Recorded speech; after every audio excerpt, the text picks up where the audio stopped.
Olá, que tal ter um amigo, colega de trabalho, que senta perto de você, que trabalha com você e que é um poeta, que é um maravilhoso poeta, que quando se manifesta e tem algo a dizer, de repente cita Camões, de repente cita Fernando Pessoa, ele pondera o que tem que ponderar, citando um pequeno poema de Vinícius de Moraes. Você já pensou ter alguém do seu lado, trabalhando com você, que fosse assim? Pois eu quero dizer a você que eu tive a honra de trabalhar com um cara chamado Marcelo Madarazzi. Ele lá na Natura era da nossa equipe e cuidava da agenda de desenvolvimento e que era exatamente assim, desse jeito que eu estou dizendo a você. Olha, ele está chegando aí agora, o nosso querido Marcelo Matarazzi, e enquanto ele chega, eu quero falar um pouco sobre ele enquanto a turma vai chegando. Querido Marcelo, eu vou gastar esse tempo inicial, antes da turma chegar, falando um pouquinho, e aí eu desperdiço esse tempo, porque é melhor eu falar agora do que você, enquanto nem todo mundo chegou. Você já imaginou, você está no meio de uma reunião, e aí você está discutindo um assunto super importante, e aí tem uma pessoa calada, calada, ouvindo, escutando tudo com muita atenção, e de repente ele solta um verso de Camões, de Fernando Pessoa, de Vinícius de Moraes. Todo mundo olha, respira fundo e diz: meu Deus do céu, como esse indivíduo é diferente e especial. Como você é capaz, todo mundo vai se perguntar nessa hora, de no meio de uma conversa áspera, árida como essa, trazer um oxigênio de lirismo, de poesia, de sensibilidade no meio disso tudo, pois tem um nome e um sobrenome para isso que eu estou dizendo a vocês, é Marcelo Madarazzi. Eu tive a honra de trabalhar com esse sujeito que, se você ainda não conhece, você vai conhecer aqui agora. E este elemento, eu vou dar a ficha corrida desse elemento aqui. Ele é membro da Associação Brasileira dos Profissionais de RH. Ele é executivo de honra da Academia Europeia de Alta Gestão lá em Lisboa. Aliás, já foi super premiado por eles, inclusive. Ele é presidente do Comitê Estratégico de Recursos Humanos da Câmara Americana, da AmCham, seguramente o comitê de RH mais prestigiado do Brasil. Isso já há alguns anos, o Marcelo lidera esse comitê. Na ficha criminal deste indivíduo, deste elemento, ele passou pela Natura, 7 anos, pela Nokia. Eu sei o quanto que a passagem pela Nokia para o Marcelo foi significativa, pela Camargo Corrêa e, portanto, estou resumindo apenas o que é de mais recente nessa história dele. E ele é diretor de RH para a América Latina de uma empresa que é a Parker, uma empresa muito simbólica no setor e em todo o ecossistema onde atua. Pronto, querido Marcelo, eu investi esse tempo para dar tempo da turma chegar. Eu quero dar boa noite a vocês que entraram e dizer que eu vi cada um dos nomes. Walter, querido, que bom que você está aí. Tem dois Walter, o Níquel e o Walter Piratiani. Eu não sei se o Walter Níquel é a Carmelina ou é o Walter mesmo, mas um beijo, um abraço a vocês. Marcelo, uma honra conversar com você. Eu queria que você desse teu olá para todo mundo e depois se preparasse para a sabatina de perguntas que eu tenho para você. Olá, querido. Muitíssimo boa noite, Rogério. Boa noite a todos. Primeiro, eu queria agradecer o convite, a oportunidade e, principalmente, Rogério, o teu olhar de apreciação, né? A tua possibilidade de fazer uma leitura olhando o copo meio cheio, olhando o aspecto mais bonito, mais belo, mais poético. E talvez esta seja uma das grandes oportunidades que a gente tem de aprendizado, troca com o outro, desde que nós nos conhecemos e trabalhamos juntos, eu que tive esse privilégio de aprender muito com você. Essa é uma característica que você sempre teve, de procurar olhar o copo meio cheio, de procurar olhar as coisas pelo aspecto mais humano, mais bonito, mais poético. E aí, Rogério, um comentário assim, eu acho que a possibilidade de, numa reunião, e aí nós conhecemos o tipo de reunião que pode existir dentro de uma organização, a lembrança de um momento de poesia, ou de um texto, ou de uma citação dos mestres, quase que é o fio que nos permite manter uma relação saudável com a vida. Sabe quando, por exemplo, as pessoas desmaiam porque elas estão enfrentando uma dor muito forte? E eu acho que essa lembrança, num momento que pode ser árido, que pode ser muito duro, que pode beirar o que a gente chamaria de desumano, a lembrança de uma poesia, eu acho que é um fôlego, é um ar novo para você poder suportar algumas coisas. E sem nos colocarmos na posição de vítima. É só aquilo que para cada um faz efeito.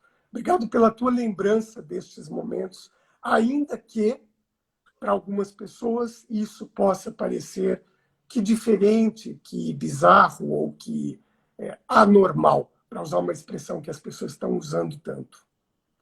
Você sabe que você vai ter que encerrar aqui com qual é a poesia do momento, qual é a poesia que dá significado para esse momento. Eu não vou terminar esse papo com você, que vai ficar gravado aqui no nosso IGTV, sem você fechar com a tua poesia do momento, né?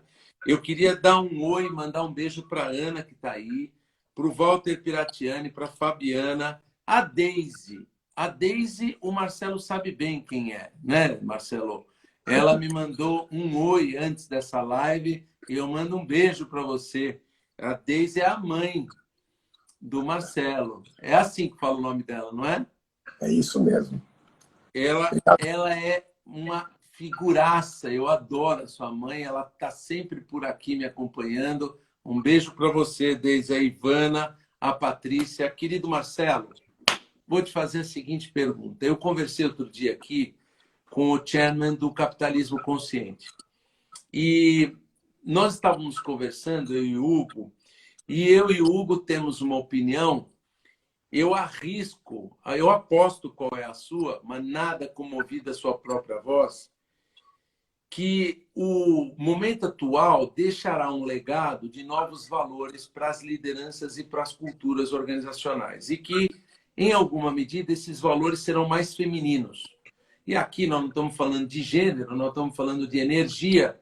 A energia do proteger, do cuidar, do nutrir, do acolher, com mais empatia, com mais respeito, o assunto vida e viver com outro olhar. E eu queria muito te perguntar, até porque eu vi uma live tua outro dia sobre novos líderes ou novos valores, uma crise de liderança ou uma crise de valores, né? Então eu conheço muito o teu pensamento. O mais importante seria você compartilhar com a turma que está aqui. Qual você acha que deve ser o legado desse momento que vivemos para novos valores, para um novo modelo de liderança, para novas culturas organizacionais, querido Marcelo?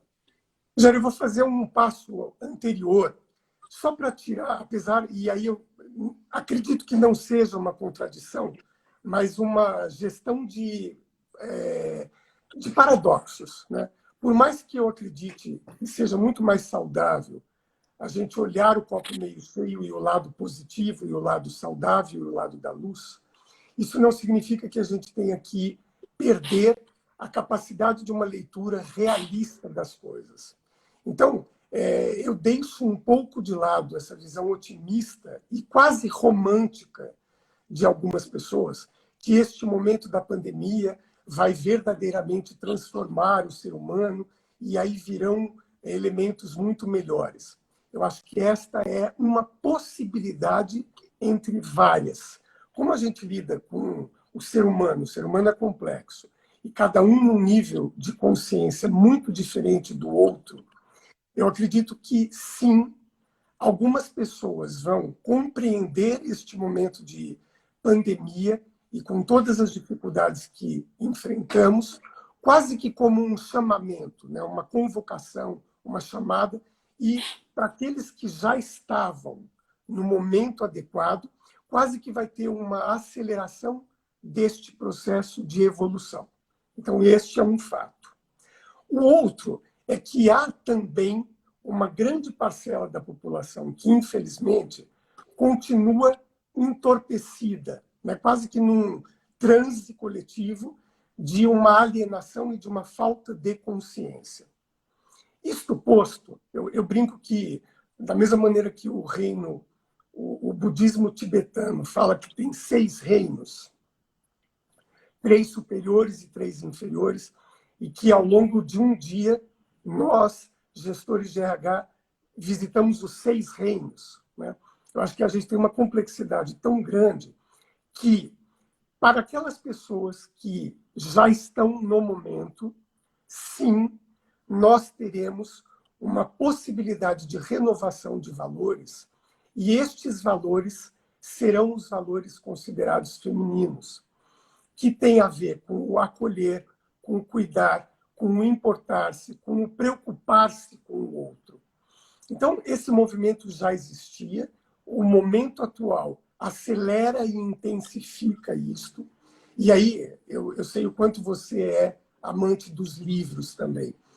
Aquele livro do Dalai Lama, Competir ou Cooperar, hoje, mais do que nunca, as pessoas estão acordando para o fato de que, primeiro, tudo está entrelaçado, todos estamos interdependentes uns dos outros, e aí a cooperação vai ser a única forma de convivência e de trabalho possível. E talvez para esta realidade eu percebo que muita gente, felizmente, está acordando. E aí a gente vai ter que quase que funcionar como um guardião desse processo, sem nenhuma pretensão de, com isso, nos colocarmos numa posição superior, mas numa posição de quem está a serviço de um sistema muito maior que precisa de pontos de luz. Então, por que não funcionarmos como estes pontos de luz que vão, de alguma maneira, convidar, convocar e coordenar cada vez mais pessoas dispostas a este novo momento de valores mais femininos e de uma ética do cuidar. Eu acho que já vai ser um grande salto se nós conseguirmos isso. Deise Braga, eu vi que você está aí. Um beijo grande, obrigado por essa grande obra que você entregou para nós, que é esse cara querido, que é o Marcelo Madarazzi. Eu sinto muita falta de não vê-lo, de não estar mais perto dele.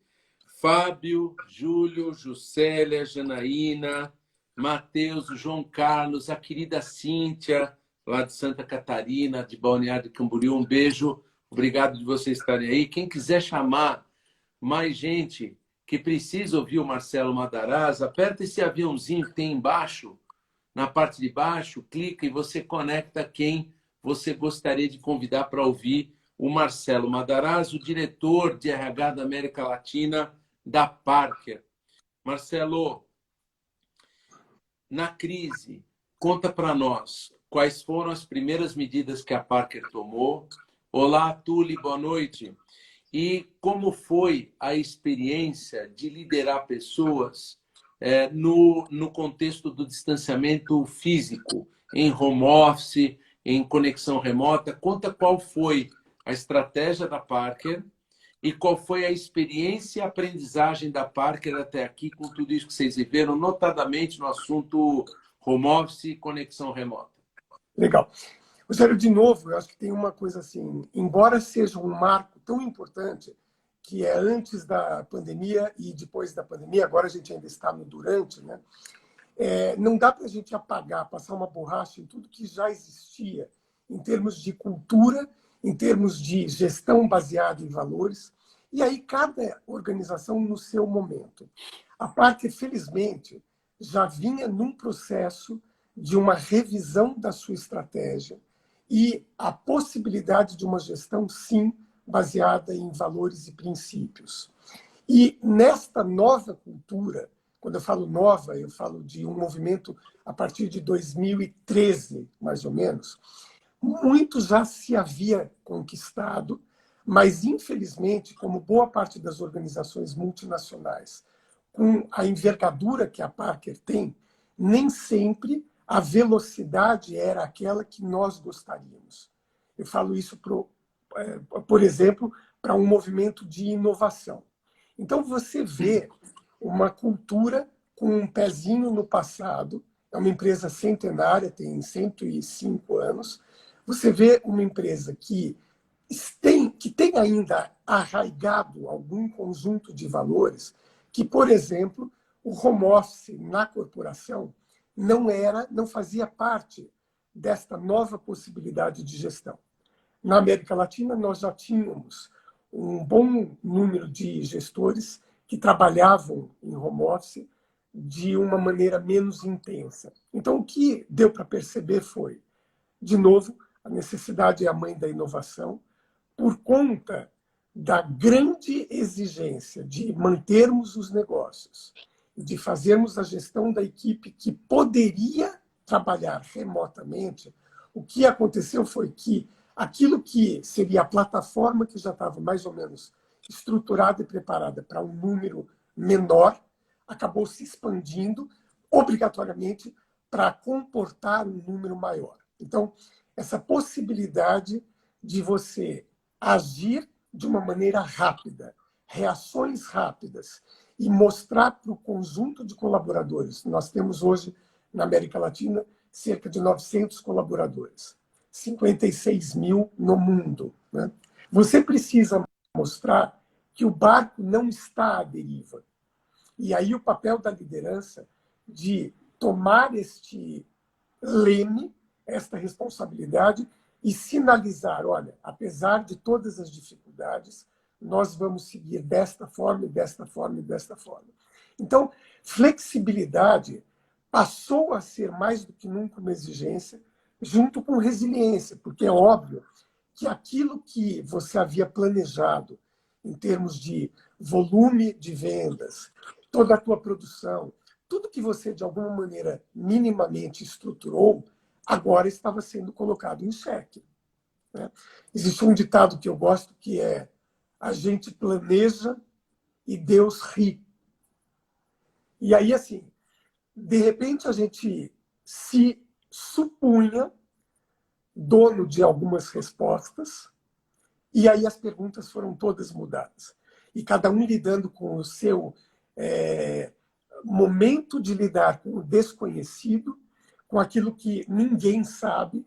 E aí, mais do que nunca, essa nova cultura, que já inclui um movimento de cooperação, um movimento de empoderamento de equipes, que exige, por exemplo, que o gestor abra mão do seu poder. E aí, se o gestor lida mal com isso, ele estará em maus lençóis. Porque agora ou você percebe que você precisa abrir mão deste poder que imaginariamente você tinha, porque isso é um pseudo-poder, e você percebe que a força agora estará na possibilidade de você coordenar esta equipe e, com um desafio adicional, você começou falando do cuidar, do acolher, daquilo que seria considerado valores femininos. Eu estou relacionando este conjunto de elementos numa gestão da proximidade. E como que você faz gestão da proximidade, apesar deste distanciamento físico? E mais uma oportunidade de você se testar, primeiro, pilotando coisas com as quais você não estava habituado. Ninguém dominava Zoom como a gente domina hoje, né? Mas, de novo, abrir para o novo, e para abrir esta possibilidade de lidar com um novo cenário, exige a humildade de saber que você não tem todas as perguntas e respostas, e que você vai precisar de todos. Aquilo que você diz tão bem e prega e escreveu sobre, que é a exposição da vulnerabilidade, agora o gestor está sendo exigido que faça isso. Muito bom.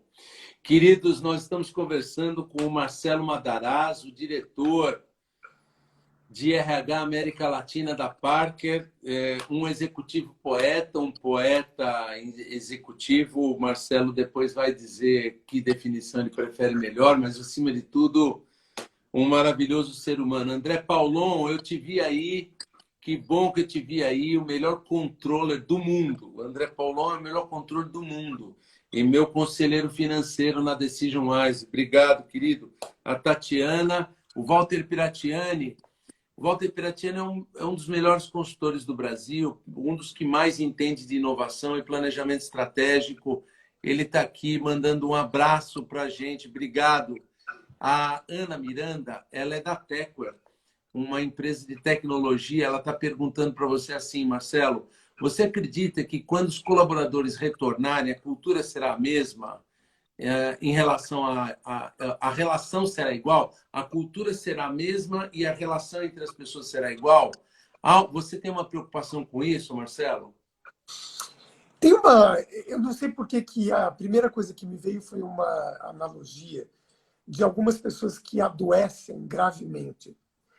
E alguns, quando tomam este susto, conseguem mudar hábitos e estilo de vida de uma maneira tão radical que boa parte da cura se deve a esta nova forma de se posicionar.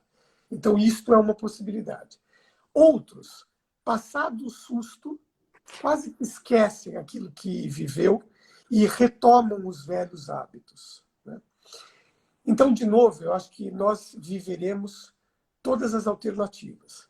Algumas pessoas vão se empenhar na volta para alguma coisa que não existe mais e vão sofrer ao perceber que aquilo que elas queriam deixou de existir. Outras vão estar absolutamente abertas para esta nova cultura e certamente são os que melhor capacidade de adaptação terão e, desta forma, conseguirão mais rapidamente se coordenar, se organizar para voltar a agregar valor, né? Ou continuar agregando valor, porque a interrupção não foi uma perda completa do que já existia.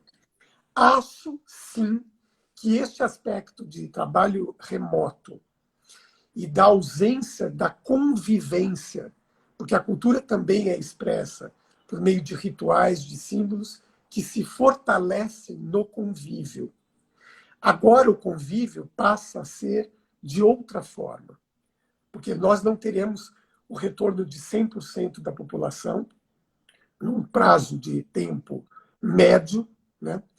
E isso daí vai exigir que culturas fortes mantenham aquele eixo que tem a ver com a sua essência e deles não se deve abrir mão. E aí cada organização vai ter que perguntar quem eu sou, né? Qual é o meu DNA e o que é o alicerce desta cultura. Mas com a capacidade, e mais do que a capacidade, com a exigência de tornar algo flexível daquilo que é exigido neste novo tempo. Então, que bom, algumas pessoas com muita alegria e pelo amor, outras pela dor, mas de uma forma ou de outra, as pessoas se viram obrigadas a reformular posicionamentos, forma de gestão e aspectos importantes da cultura. Acho, sim, que o que é essencial vai se manter dentro da organização e alguns aspectos, eu não vou nem dizer periféricos, mas estes que têm a ver com a capacidade de adaptação, sim, exigirão aspectos da cultura diferentes. Marcelo, você foi listado já algumas vezes, alguns anos, entre os melhores RHs da América Latina, um dos RHs mais divinados do Brasil e da América Latina, e é presidente há alguns anos do Comitê estratégico de recursos humanos da Amichan. Tem muita Rogério, gente que... Rogério, só uma correção, não mais. O Comitê Estratégico de Recursos Humanos da Amichan, cada pessoa fica na presidência por 2 anos.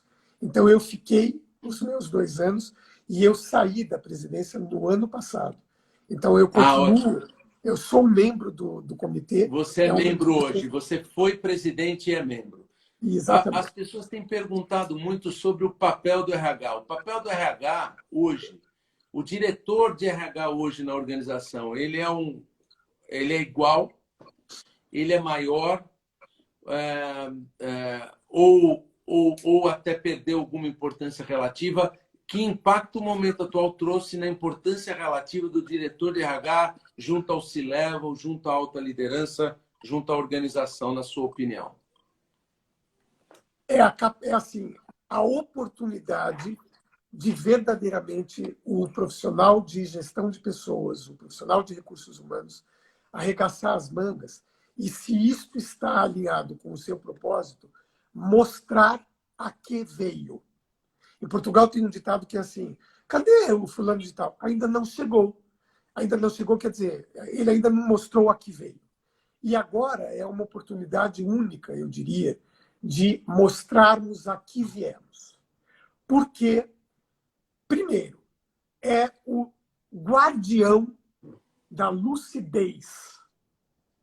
Esse é um dos elementos que mais correram e continuam correndo risco, porque no coletivo há uma possibilidade muito grande de perda da lucidez. As pessoas com o medo, com as angústias, com os desassossegos. Então, nunca se falou tanto em depressão, em burnout, em rupturas com o equilíbrio emocional como hoje. E um dos papéis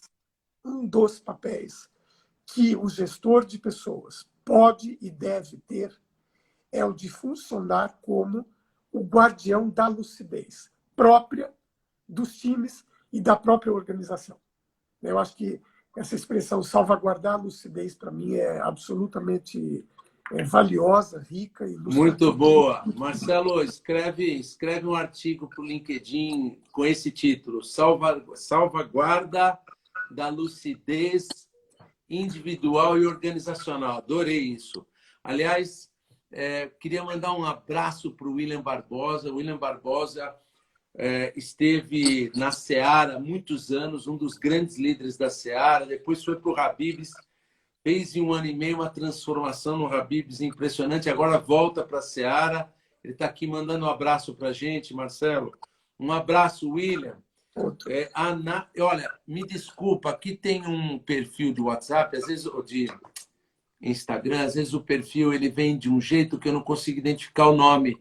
Nath Cecino. Me desculpe se eu falei errado. Pergunta para você, Marcelo, como fortalecer a cultura organizacional nessa fase? Mais uma vez, quando a gente fala que cultura e liderança são 2 faces da mesma moeda, né? Mais uma vez, tem um livro do Rabino Newton Bonder, que eu adoro, e ele fala: de nós muito é exigido. Isso daí é na cabala do dinheiro. E de nós, líderes, agora mais do que nunca é exigido, mais do que nunca, e o exercício da liderança em sua plenitude vai fortalecer os aspectos de cultura. Lembrando que o líder e aquilo que ele faz, e que é visto, porque o líder está o tempo todo numa vitrine, e ele é visto, analisado, julgado. Isto é o que vai fortalecer ou não esta cultura.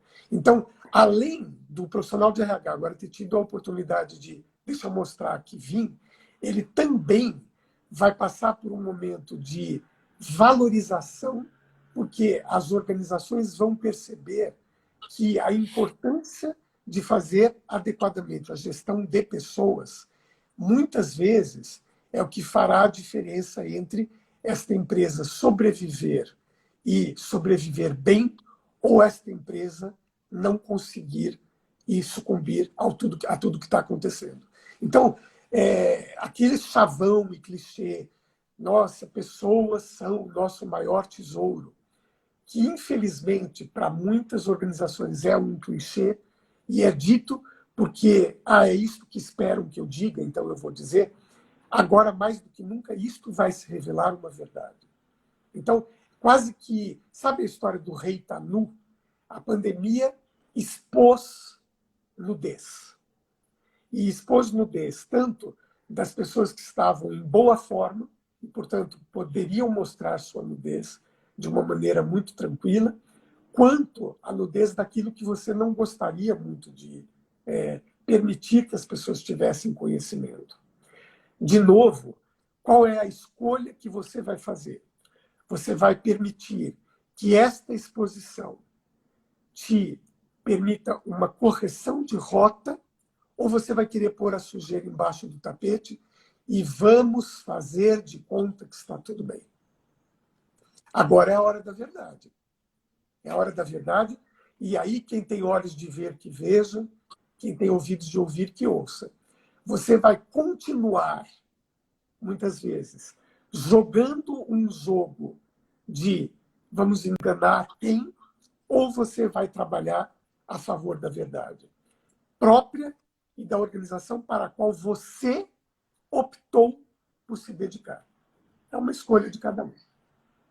Maravilhoso, Marcelo Madarazzi. Olha, nudez e lucidez.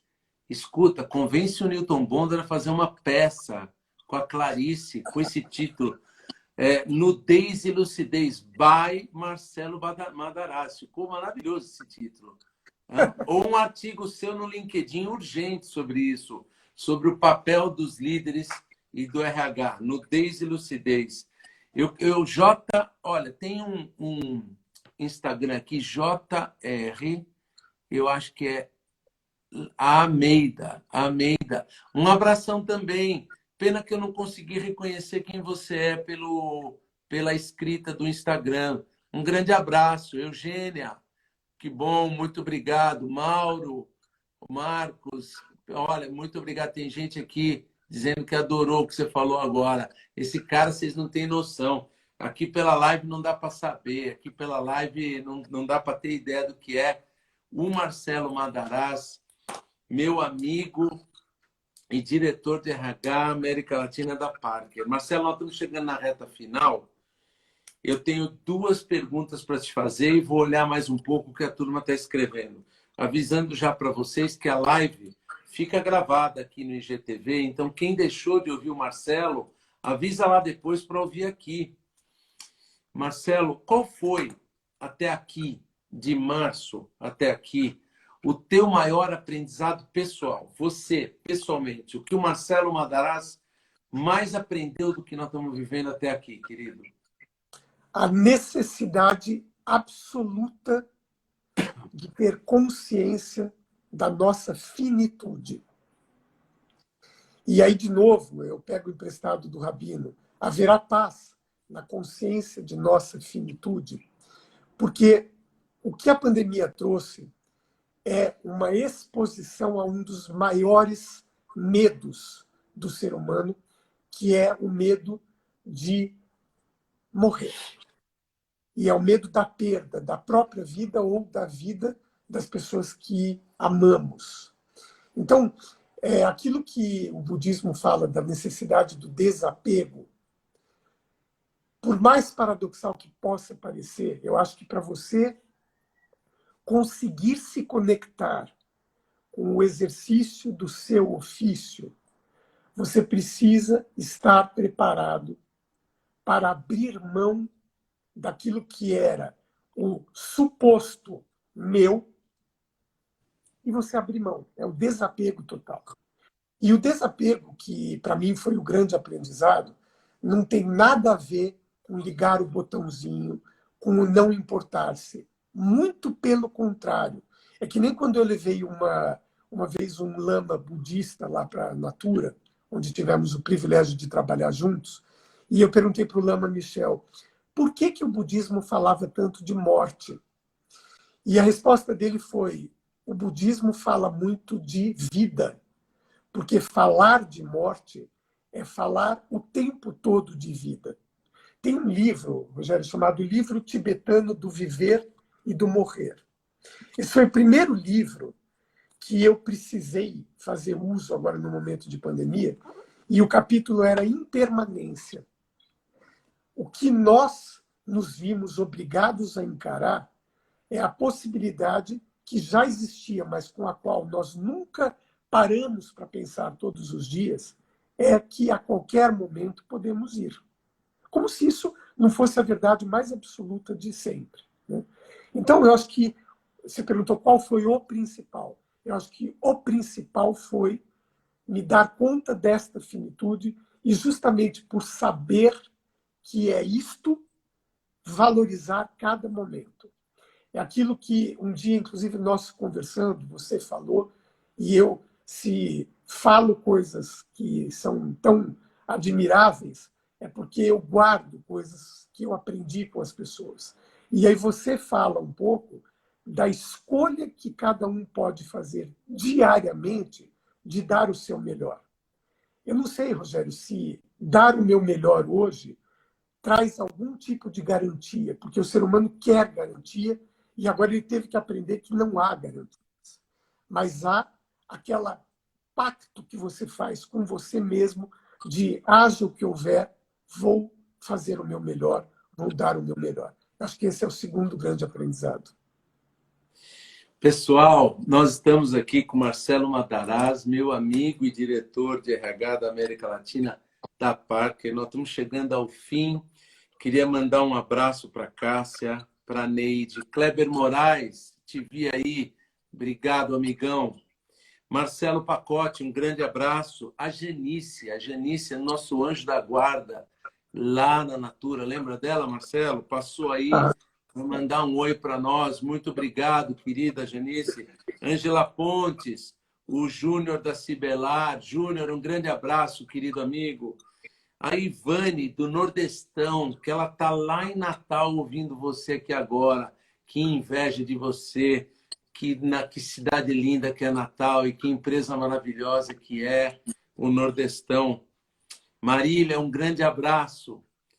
Marcelo, vou te passar a palavra final para você fechar com a poesia que dá significado no teu olhar para o momento atual. Antes, eu vou resumir tudo que eu anotei aqui que você falou, em pouquíssimas, porém enormes palavras.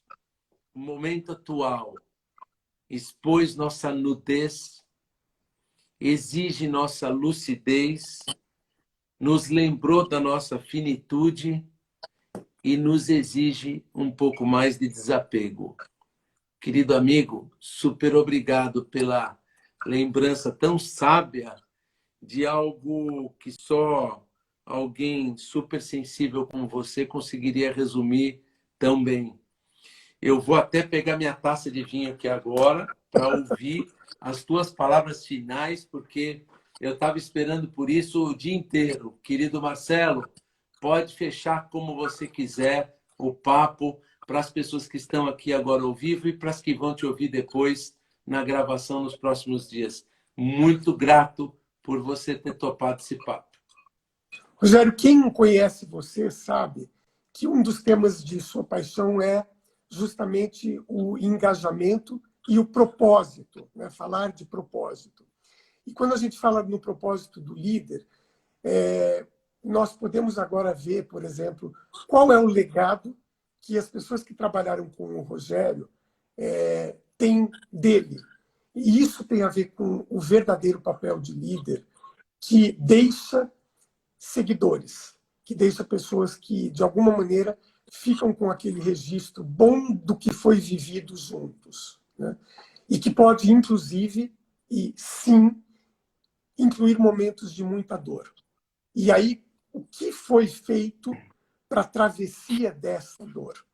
Eu vou lembrar de momentos que eu tive com o Rogério e que, certamente, nem todos foram de comer doces.